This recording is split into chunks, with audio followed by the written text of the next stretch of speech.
नमस्कार, आपका स्वागत है मेरी क्लास में। हम कर रहे हैं हिंदी साहित्य की तैयारी पूरे सीक्वेंस से। क्लास 1, क्लास 2 ऐसे पूरा सीक्वेंस बना हुआ है मेरे चैनल में पूरा। और हम कर रहे हैं, हमारा टॉपिक चल रहा है रासो ग्रंथ। पहले मैंने आपको रासो ग्रंथ के बारे में करवा दिया है। अब प्रमुख रासो ग्रंथ है उनकी डिटेल नॉलेज थोड़ी बहुत जो आपको पेपर की दृष्टि से इंपॉर्टेंट रहेगी वो करवा रही हूँ मैं। इससे पहले हमने बीसल देव रासो, परमाल रासो और पृथ्वीराज रासो कर लिया है। पृथ्वीराज रासो की प्रमाणिकता और अप्रमाणिकता या अर्धप्रमाणिक इसके बारे में मैंने बड़े इंटरेस्टिंग वे से आपको समझाया हुआ है, वो वीडियो आप ज़रूर देखें। तो आज हमारा टॉपिक है खुमान रासो। देखिए, खुमान रासो, सबसे पहले खुमान रासो की रचना किसने की? खुमान रासो की रचना की है दलपति विजय।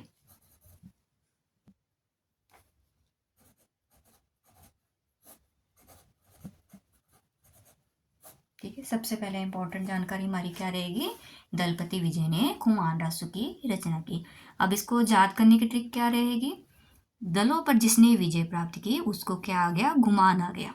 ठीक है, दलों पर विजय प्राप्त करने से गुमान आ गया। तो दलपति विजय कौन है? खुमान रासो के रचनाकार। ठीक है, इससे पहले भी जो नरपति नाला था उसमें भी पति था, तो हमने नरपति या बीसपति बीसल देव रासो की रचना, ठीक है, वो करी थी।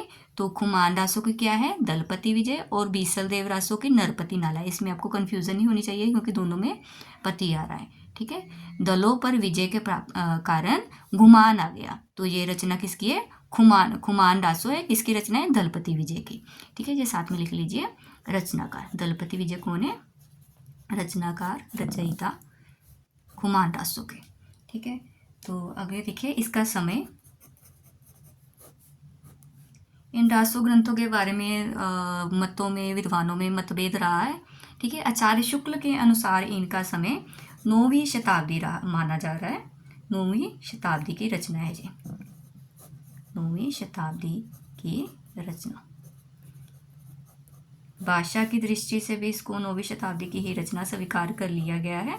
ठीक है, तो यही समय एक्यूरेट रहेगा जो आचार्य रामचंद्र शुक्ल जी ने दिया हुआ है। तो इसका प्रधान रस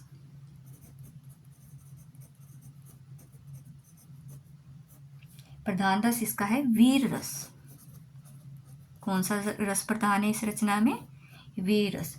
और वीर रस के साथ ही श्रृंगार रस का भी इसमें प्रयोग हुआ है। वीर रस के साथ श्रृंगार रस का भी प्रयोग हुआ है।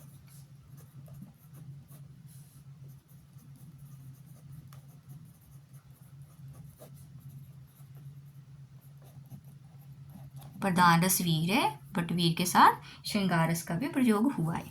आगे देखिए इसका चरित्र नायक।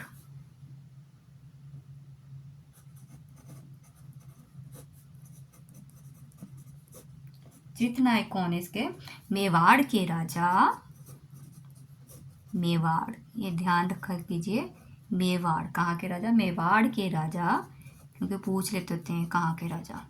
मेवाड़ के राजा खुमान द्वितीय। देखिए नाम से ही खुमान रासो, और राजा का नाम भी खुमान द्वितीय। ठीक है, राजा कहाँ के थे? मेवाड़ के। ठीक है, अब इसके चरित्र नायक कौन है? मेवाड़ के राजा खुमान द्वितीय। आगे देखिए काव्य रूप। काव्य रूप इसका क्या है? ये है प्रबंध काव्य। कौन सी रचना है ये? प्रबंध काव्य। ये सारे तथ्य इंपॉर्टेंट है, इसमें से छोड़ना कुछ भी नहीं है।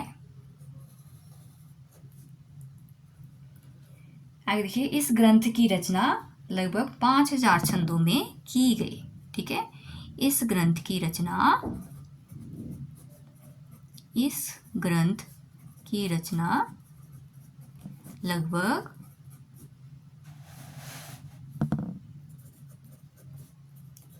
5000 छंदों में, ये याद रखना है कितने छंदों में? 5000 छंदों में की गई है।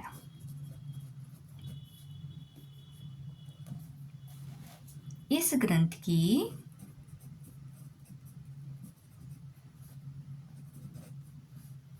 प्रामाणिक,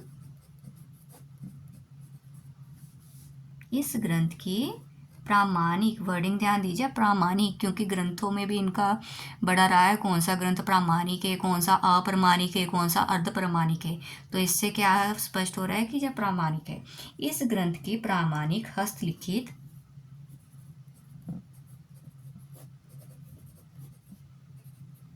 प्रति पूना संग्रहालय में उपलब्ध है।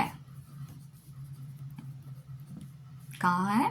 पूना संग्रहालय में उपलब्ध है। ठीक है, पूछ लेंगे कौन से ग्रंथ की हस्तलिखित पूना संग्रहालय में उपलब्ध है, तो खुमान रासो की। ठीक है, आपको पता होना चाहिए कौन सा ग्रंथ की जो हस्तलिखित है पूना संग्रहालय में है, खुमान रासो की। इन इम्पोर्टेंट पॉइंट्स को आप ध्यान में रखते हुए अपनी तैयारी कीजिएगा।